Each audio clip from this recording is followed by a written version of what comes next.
Hi everyone, this is Tara. Welcome to Sky Gazing. Today we're studying Sutra number 2.8, which is the companion sutra to 2.7. Sorry for the gap yesterday. I still haven't been able to find a replacement or the next sutra in Osho's work. So today we're only studying 5 bhashyas. I'm very sorry for that. I will try and find something by tomorrow. Or I'll find a substitute. I also just wanted to say that somebody wrote to me to say they were trying to unsubscribe to my Substack and they were not able to. If any of you are also facing that problem, please do write to me, since there's something that seems to be glitchy over there. I have absolutely no desire to impose any of these podcasts or these episodes on any of you. Knowledge should be shared freely, but it should not be imposed freely.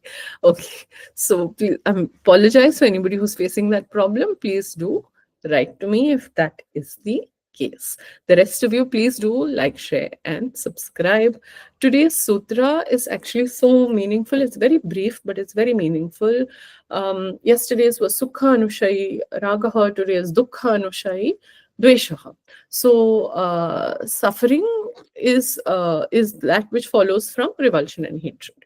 So Maharshi Vedavyasa says aversion is the sequential repulsion from pain. As we studied in Sutra number 7, why is it sequential? Because it follows a previous experience or memory. So he says the repulsion, the anxiety, the wish for removal, and the angered pain and means thereof, which stick in the mind in consequence of feeling the pain. In the case of him who has felt the pain, preceded by a remembrance of the pain, is aversion. So you can make out by the way he's explaining it. He's saying it literally 3 times. Mind, in consequence of the feeling of pain, in the case of him who has felt the pain, preceded by a remembrance of the pain, tells you that this is not a direct perception.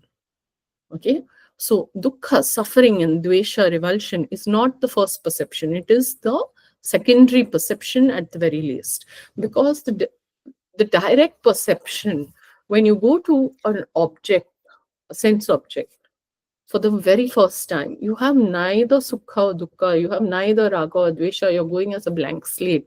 You are just inquiring with the mind, you're perceiving, you're taking in the experience of the object. Therefore pramana is correct knowledge, because there are no filters to the perception. There's no filter to the mind.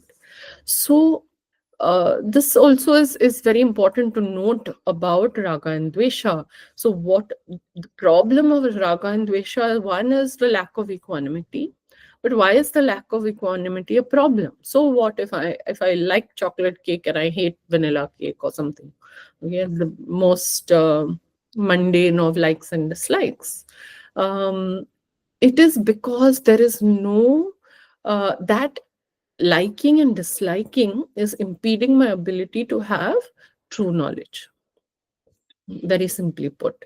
And it is therefore equanimity is not just a very important function is to not be swayed by the vicissitudes of this world. And why are we not swayed by the vicissitudes of this world? Because if you truly understand chitta, okay, if you say that everything is consciousness and you say you believe this, then there is nothing to hate and there is nothing to love, because everything is a form, right?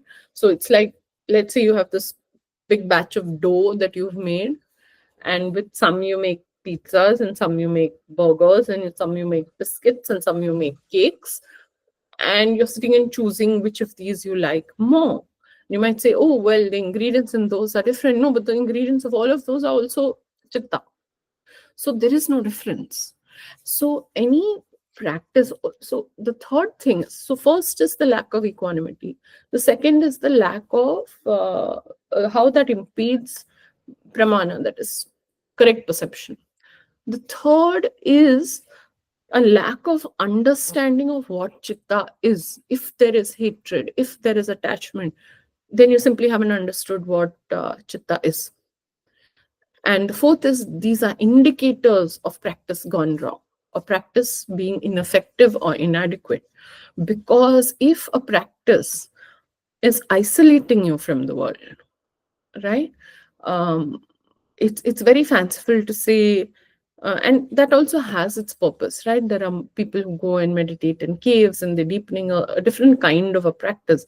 But just at a layman level, if practice is increasing self-righteousness, I am so great, I'm better than everybody else, those people have it wrong, I have it right, all people like that should be suffering or should be eliminated, or whatever these statements are, that is sign of a practice that is uh, fundamentally enhancing the ego, accentuating the I-ness, asmita, and creating viparyaya and vikalpa. So it is incorrect knowledge fundamentally, because there is, you can clearly see that that the person doesn't understand what chitta is, what this universal consciousness is. And if you don't understand what universal consciousness is, then what are you practicing? Simple as that. Okay, so Swami Satyananda says, Raga is the liking accompanying pleasure, Dvesha is the revulsion accompanying hatred. Both of them bind innumerable persons and things, either positively or negatively. They are definite conditions of our mind, and that conditioning is done on the basis of a sense of happiness or revulsion. So he says that Dvesha should be removed first and then Raga will go. It is found that even the spiritual aspirant has Raga and Dvesha. Here I'll say that some of the commentators, especially the Western ones, think that Raga and Dvesha is extreme hatred and extreme malice, as you'll see in Barbara Stoller Miller. It's not extreme hatred and extreme malice. For instance, and you know this even like in the process of meditation, right? As a thought arises, your reaction to that thought, for instance, oh, my back is hurting, and you think, I do not want my back to hurt, that is Dvesha. Or you have a happy feeling when you're meditating. You say, oh, I really like this feeling. That is Raga. This is problematic because it is firstly impeding true knowledge. Secondly, it is feeding the thought. The minute your body responds or your mind responds to a thought that has arisen, firstly, you have evaluated it. Secondly, you have reacted to it. Thirdly, you have fed it. You have fed it a further thought by which it grows. So, oh, my back is hurting, let me just shift. You have created another action in response to the arising thought. So the thought arose, you had dvesha, you added a thought to it. Now this thought, say you like, you're comfortable where you are, you have added raga, which again is creating a cycle of action and reaction, even at the most fundamental level. And it is said that each of these reactions or thoughts that are fed are a seed, say a seed of a banyan tree. Each seed gives rise to a banyan tree. Each banyan tree gives rise to 1,000 more seeds. Each of those 1,000 seeds gives rise to 1,000 more banyan trees, etc., infinitely.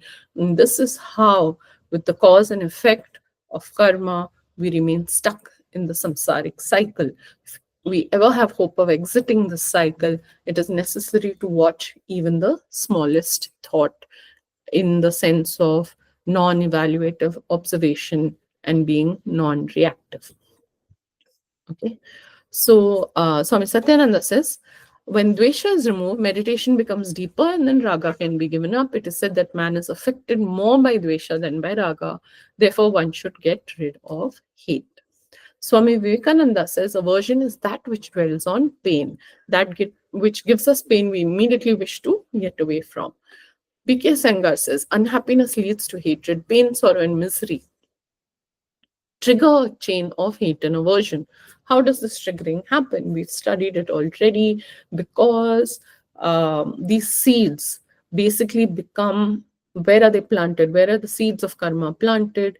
The seeds of karma are planted in consciousness. When they're planted in consciousness, they go down into the unconscious and they linger as samskara, sankhara, vedana, vasana, whatever you want to call it. And when we encounter the instance or the person again, which brings up that memory, the sankhara or the samskara rises to the surface and begins to germinate as the current karma. So the seed of karma is planted in consciousness, raga and dvesha, or tanha, that is craving. Also, they act as the germinators for this karmic seed. And once germinated, they become the cause for our future births. Anyway, so, recollecting lost pleasures, tormented by desires, unfulfilled man is led to sorrow, B.K. Sengar says. In extreme distress, he comes to hate himself, his family, his neighbors, and surroundings, and feels a sense of worthlessness. A discriminating person strives to acquire knowledge so that he may strike a balance between sukha and dukkha and live at the mercy of neither pleasure nor pain. So, one is to live in balance between pleasure and pain, sukha and dukkha, but also to understand that your reactiveness, your raga and dvesha is affecting your karmic consequence. It's not about doing good. It's a spiritual egotism, firstly, to think that I'm better than others and I don't want this and I want this, because all of it, if you haven't yet heard the episode of the Seekers podcast with Deepika, please do go listen to that, because she makes a very good point. She says that there is no spiritual thought and non-spiritual thought. Every single thought that you can ever have is part of consciousness. Everything that exists in this world is a vritti. It is a projection of the consciousness. So anything that you're rejecting the consciousness, because you think it's real, you think it's separate. It's not something apart from your chitta. So either you believe the philosophy or you don't. And if you are dwelling in raga and dvesha, and creating sukha and dukkha for yourself, then you're living in the projection. You're not living in reality, which means your fundamental view is wrong, which means your perception or understanding or wisdom or knowledge, prajna, of chitta is mistaken. You don't have pramana. You have viparyaya and you have vikalpa. So therefore, we cannot swing between raga and dvesha. Osho, I'm sorry, I couldn't access the text this time. Searching for it, or I will replace it. Barbara Stoller Miller says, hatred follows from attachment to suffering. Passion and hatred flourish when we mistakenly define ourselves in terms of past pleasures and miseries. So that attachment to our memories of these experiences produces in us extreme feelings of desire and malice. Just want to point out, it's not just extreme feelings of desire and malice. Your smallest raga and your smallest dvesha is a seed that plants karma in consciousness, and that is grown by these strong arising emotions. Thank you so much for listening. Come back tomorrow for Sutra number 2.9.